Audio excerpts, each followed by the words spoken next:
Hello दोस्तों, स्वागत है आपका मेरे यूट्यूब चैनल पे जिसका नाम है बीएससी क्लास। तो हमने पिछली जो क्लासें पढ़ी थी उसके अंदर मैंने आपको बताया था कंडक्टर और इंसुलेटर। तो अगर आप सबको ये बातें पता है तो अब हम आगे चलेंगे। अब हमें ये पढ़ना है, पहले तो मैं आपको कंडक्टर बता देता हूँ और इंसुलेटर बता देता हूँ ये होते क्या हैं।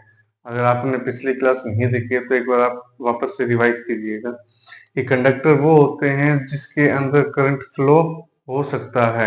जैसे कि एग्जाम्पल क्या लोगे आप, आयरन या गोल्ड। और इंसुलेटर वो होते हैं जिसके अंदर करंट फ्लो नहीं होगा। तो जैसे कि एग्जाम्पल क्या लोगे, वुड या प्लास्टिक। क्या ये बातें आपको समझ आ गई? ठीक है। अब हमारा जो अगला टॉपिक है हम वो पढ़ेंगे, जो होता है सेमी कंडक्टर। तीसरा क्या होता है? Semi conductor. देखिए सेमीकंडक्टर क्या है? सेमीकंडक्टर के बाद मैं आपको एक चीज बताता हूँ। हमारा जो मेन टॉपिक है वो है ये, इज वाटर अ कंडक्टर और इंसुलेटर।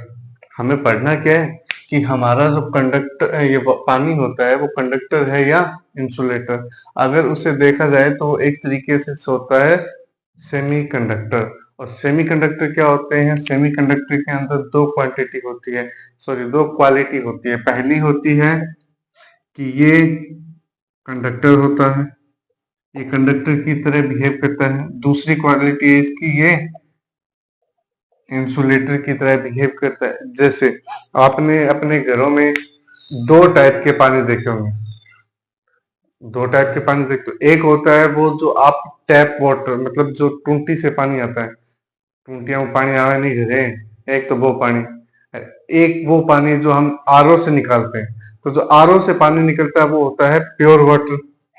जो प्योर वाटर है वो क्या किस तरह काम करेगा? वो करेगा इंसुलेटर की तरह काम। कौन करेगा? Pure water. प्योर वाटर के अंदर इलेक्ट्रिसिटी पास नहीं होती है। क्या ये बात समझ आई? अब एक होता है इम्प्योर वाटर। कैसा? इम्प्योर। इम्प्योर का मतलब ये नहीं है कि इसमें कुछ गंदगी वगैरह होगी, लेकिन इम्प्योर का मतलब ऐसे है जैसे मान लो पानी के अंदर आपने सोल्ट मिला दिया। जो आरओ का पानी है उसके अंदर अगर सोल्ट मिला दिया गया तो वो कैसा हो गया? एक तरीके से इम्प्योर। और ये इम्प्योर पानी एज ए कंडक्टर काम करेगा, तो इसके अंदर से इलेक्ट्रिसिटी पास हो जाएगी। ठीक है। तो यहां तक की आपको बातें समझ आई हो तो मुझे बताइए, फिर हम आगे चलेंगे। अगर आपसे पूछा जाए कि इज वाटर अ कंडक्टर और इंसुलेटर, तो आपका आंसर होना चाहिए, वो क्या होगा? Semi conductor. सेमीकंडक्टर, सेमीकंडक्टर का मतलब है जिसमें कंडक्टर की भी क्वालिटी हो और इंसुलेटर की भी क्वालिटी हो। तो आपको यहां तक की बातें अगर समझ आई है तो आप ये नोट कर लीजिए। अगर कुछ नोट करना हो तो फिर हम आगे चलते हैं।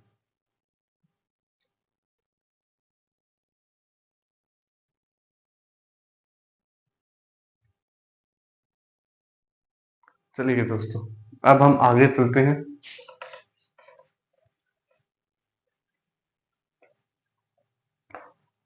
अब हमें जो पढ़ना है वो पढ़ना है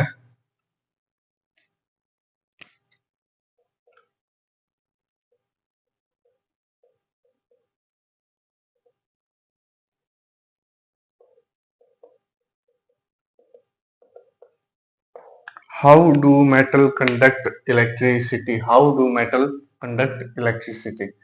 मेटल्स, नॉन मेटल्स, ये आपने चैप्टर में पढ़े थे। जहां मुझे याद है एक चैप्टर आता है नाइन्थ क्लास में, जिसमें आपको एटम्स, मॉलिक्यूल्स वगैरह की बातें पढ़ी होगी। तो उसमें पीरियोडिक टेबल में आपको पता लग गया है कि मेटल और नॉन मेटल क्या होते हैं। ठीक है। तो अभी हमें यहाँ देखना है कि मेटल्स क्या कंडक्ट करते हैं इलेक्ट्रिसिटी को। तो देखिए,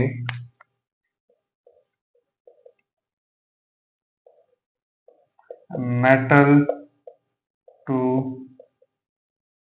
become a good conductor, they need to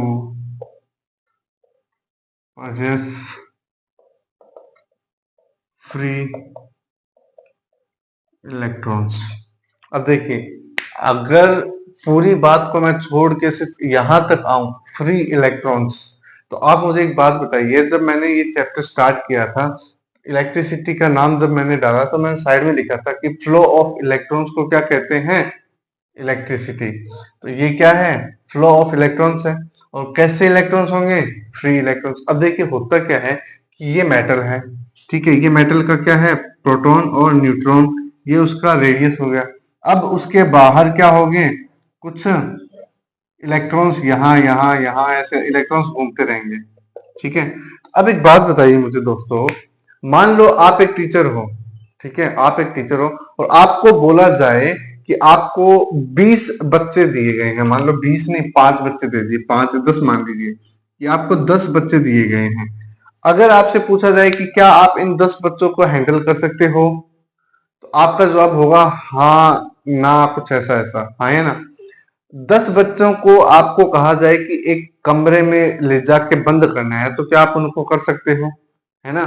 10 बच्चों में ज्यादा दिक्कत नहीं होगी, ठीक है। लेकिन अगर आपको वही कहा जाए कि आपको 500 बच्चे दे दिए, कितने, 500, अगर आपको 500 बच्चे दिए जाएं तो क्या आप उनको एक साथ एक टाइम में अंदर कमरे में बंद कर पाओगे, नहीं।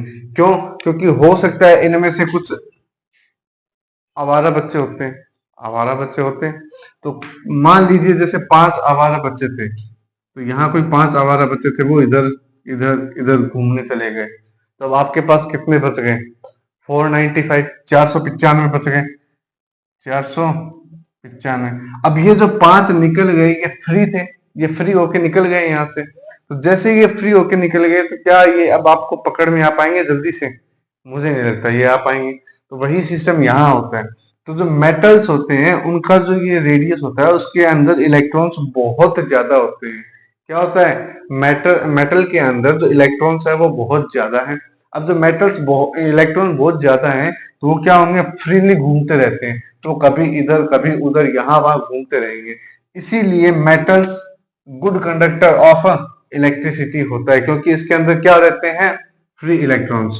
तो देखिए, अगर आपको इसमें से कुछ लिखना हो तो, बाकी ये बात अगर आपको समझ आई है तो मुझे बता दीजिए, ठीक है, फिर हम आगे चलेंगे।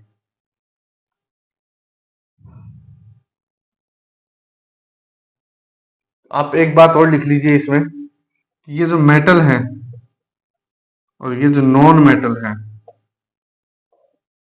तो मेटल क्या होते हैं, मेटल होते हैं गुड कंडक्टर, तो मेटल को क्या बोलेंगे, गुड कंडक्टर। और जो नॉन मेटल है इन्हें कहते हैं इंसुलेटर, नॉन मेटल को क्या कहेंगे, इंसुलेटर। तो आप लोग ये नोट कीजिए, फिर हम आगे चलेंगे।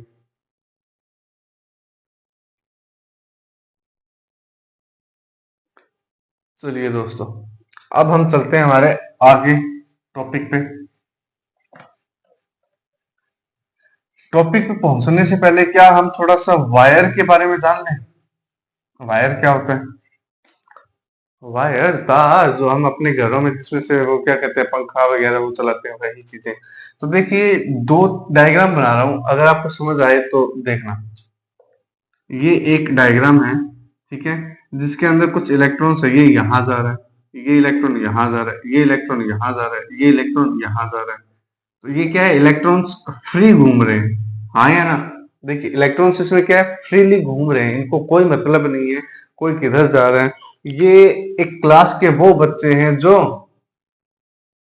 जब क्लास में कोई टीचर ना हो, तो आपने देखा वो बच्चे, कोई किसी के ऊपर पेन फेंक देता है, कोई किसी के ऊपर कागज मार देता है, कोई किसी के ऊपर कुछ करता है, आए ना, कोई किसी के बाल खींच लिए, लड़ाई कर ली। तो ये वैसी हैं। अब क्लास में कोई टीचर तो है नहीं, तो जब क्लास में कोई टीचर ही नहीं होगा तो ये बच्चे तो ऐसे करेंगे, ठीक है, ये बातें समझ आई। लेकिन अब एक दूसरा डायग्राम देखिए, दूसरे डायग्राम में क्या था, कि ये जो इलेक्ट्रॉन्स थे, ये अब एक स्टेबल पोजीशन में आएंगे।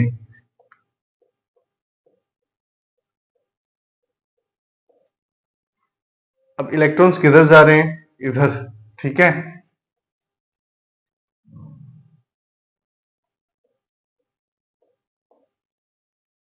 ये हमारा सेल का पॉजिटिव टर्मिनल, ये नेगेटिव टर्मिनल। तो क्या आपको ये बातें समझ आ गई? सॉरी, ये हमारा नेगेटिव टर्मिनल और ये पॉजिटिव टर्मिनल। तो क्या ये बातें आपको समझ आई? अब देखिए इसमें क्या हुआ कि जैसे ही सेल लगाया गया, मान लो क्लास में कोई टीचर आ गया, ये सेल एक तरीके से टीचर का काम कर रहा है। मान लो क्लास में कोई शिक्षक आया, तो टीचर के आते ही क्या हुआ, ये बच्चे एकदम शांत बैठे हैं, होता है। मान लो कोई पीटी टीचर है, कोई बच्चे क्या कहते हैं, गेम का पीरियड आता है तो बच्चे इधर उधर घूमते रहते हैं। लेकिन जैसे ही पीटी टीचर दिखेगा तो वो सारे क्या करेंगे, एक साइड में आके लाइन में खड़े होते हैं नहीं होते? तो ये देख लीजिए, यहाँ कोई टीचर नहीं था तो ये इधर उधर खेतों में कहीं घूम रहे थे। लेकिन जैसे ही टीचर आया, टीचर के आते ही वो सारे क्या हो गए, एक लाइन में हो गए। तो आपको ये बातें समझ आ गई? अगर आपसे पूछा जाए तो ये क्या है, विदाउट सेल। ये कैसा है, विदाउट सेल। और ये क्या है, विद सेल। इसे कहते हैं सेल। ये हो गया वायर, बड़ा नहीं है, छोटा एक आपको बताने के लिए। ये हो गए इलेक्ट्रॉन्स। ठीक है, तो आपको यहां तक की बातें समझ आ गई होंगी। फिर हम चलते हैं आगे।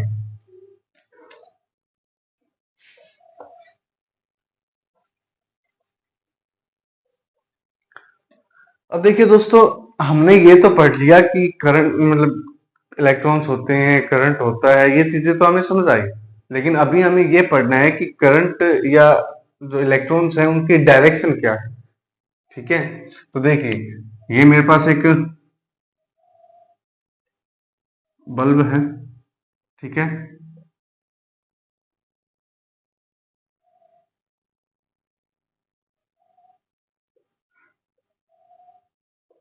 ये पॉजिटिव, ये नेगेटिव टर्म है। आपको ये बातें समझ आ गई?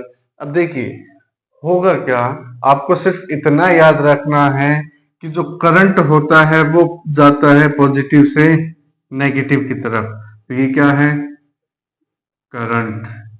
ठीक है, करंट की डायरेक्शन क्या होगी, पॉजिटिव से नेगेटिव। आप यहाँ साइड में लिखेंगे, करंट की डायरेक्शन कौन सी होगी, पॉजिटिव से नेगेटिव। क्या ये बातें आपको समझ आ गई? अब अगर आपसे पूछा जाए डायरेक्शन ऑफ इलेक्ट्रॉन्स, तो इलेक्ट्रॉन्स की जो डायरेक्शन होगी वो होगी नेगेटिव से पॉजिटिव। क्या आपको ये बातें समझ आई? पॉजिटिव का मतलब प्लस और नेगेटिव का मतलब नेगेटिव। ठीक है, ये बातें आपको समझ आ गई? तो अब देखिए जो डायरेक्शन ऑफ करंट है वो क्या है, पॉजिटिव से नेगेटिव की तरफ। लेकिन जो डायरेक्शन ऑफ इलेक्ट्रॉन्स है वो कहां से, नेगेटिव से पॉजिटिव। तो देखिए क्या हुआ, ये पॉजिटिव से नेगेटिव की तरफ, तो ये कौन है, करंट। पॉजिटिव से नेगेटिव की तरफ, ये बातें समझ आई? अब नेगेटिव से पॉजिटिव की तरफ कौन आएंगे, इलेक्ट्रॉन्स। कौन आएंगे, इलेक्ट्रॉन्स। तो क्या आपको यहां तक की बातें समझ आ चुकी हैं? अगर आपको ये समझ आ गया है तो यहां तक नोट करिए, फिर हम उससे आगे चलते हैं।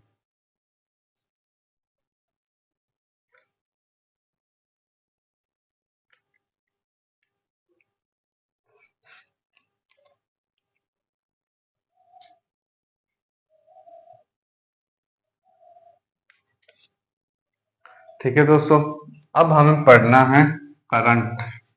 करंट होता क्या है, हमने यहाँ नाम तो लिख लिया कि करंट है क्या, पॉजिटिव है, नेगेटिव है, ये वो।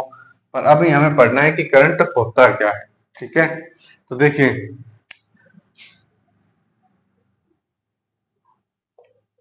करंट कितने टाइप के होते हैं, करंट होते हैं दो टाइप के, एक होता है पॉजिटिव, एक होता है नेगेटिव। क्या ये बात आपको समझ आई? ठीक है, तो जो पॉजिटिव होगा उस पर लिखेंगे हम पॉजिटिव चार्ज। क्या, पॉजिटिव चार्ज। और जो नेगेटिव में होगा उसे लिखेंगे नेगेटिव चार्ज। क्या लिखेंगे, नेगेटिव चार्ज। यहां तक की बातें क्या आप लोगों को समझ आई? ठीक है, अब जो पॉजिटिव चार्ज होते हैं उन्हें कहते हैं पॉजिटिव चार्ज होते हैं उन्हें कहते हैं प्रोटॉन। क्या कहेंगे, प्रोटॉन। और जो नेगेटिव चार्ज होते हैं उन्हें कहते हैं इलेक्ट्रॉन। क्या ये बातें आपको समझ आ गई कि जो पॉजिटिव चार्ज होता है उसे कहते हैं प्रोटॉन, और जो नेगेटिव चार्ज होता है उसे कहते हैं इलेक्ट्रॉन। अब देखिए मेरे पास दो थ्योरी है।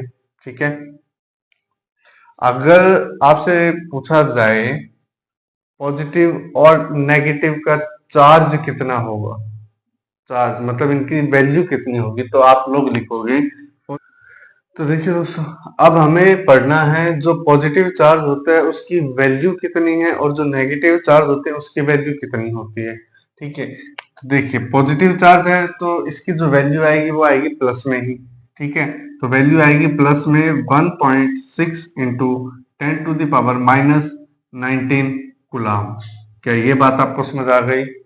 अगर आपसे पूछा जाए कि प्रोटॉन की वैल्यू कितनी, तो आप लिखोगे प्लस 1.6 इंटू 10⁻⁻19 कूलाम। अब अगर आपसे इलेक्ट्रॉन की पूछी जाए तो लिखोगे नेगेटिव में। क्यों? क्योंकि ये चार्ज कैसा होता है? नेगेटिव। तो क्या लिखोगे? 1.6 इंटू 10⁻⁻19 कूलाम। क्या यहां तक की बातें आपको समझ आ गई हैं? तो अगर यहां तक की बातें आपको समझ आई हैं तो अब देखिए, अब हम चलते हैं आगे। अब देखिए, अब हमें पढ़ना है कि इनमें होता क्या है। चार्ज है तो वो एक दूसरे को या तो वो अट्रैक्ट करेंगे या एक दूसरे से दूर जाएंगे। तो दो ही चीजें हो सकती है। जैसे आपने मैग्नेट देखी, चुंबक सबने देखी है। अब बताइए, चुंबक जब आप देखते हो, चुंबक में आपने देखा होगा कि कभी कभार वो आपस में चिपक जाते हैं और कभी कभार उसका अपोजिट सिरा लेके आते हो तो एक दूसरे से दूर जाते हैं। तो वही चीज यहाँ है। तो देखिए, अगर मैं पॉजिटिव और पॉजिटिव चार्ज दोनों को साथ में रखता हूं, एक बात बताइए, इसे आप ऐसे समझ लीजिए, उस कंडीशन में ना जाके मान लीजिए ये कोई बॉय है और ये भी कोई बॉय है, तो क्या इन दोनों का कोई बॉन्ड बनेगा? मुझे नहीं लगता। क्या ये, अगर इनसे पूछा जाए कि क्या ये शादी कर सकते हैं, तो क्या ये शादी कर सकेंगे? मुझे नहीं लगता कर पाएंगे। लेकिन इसके अलावा मेरे पास है एक पॉजिटिव चार्ज है और एक नेगेटिव चार्ज है। ठीक है, अब ये देखिए, अब ये है बॉय, ये है गर्ल। अगर इनसे पूछा जाए कि क्या ये बॉन्ड बना पाएंगे, तो मुझे लगता है ये बॉन्ड बना सकते हैं। तो अगर जब बॉय और गर्ल अगर दोनों अपोजिट चार्ज होंगे, वो एक दूसरे को क्या करेंगे? अट्रैक्ट। क्या करते हैं? अट्रैक्ट। क्या करेंगे? अट्रैक्ट। लेकिन अगर दोनों सेम चार्ज होंगे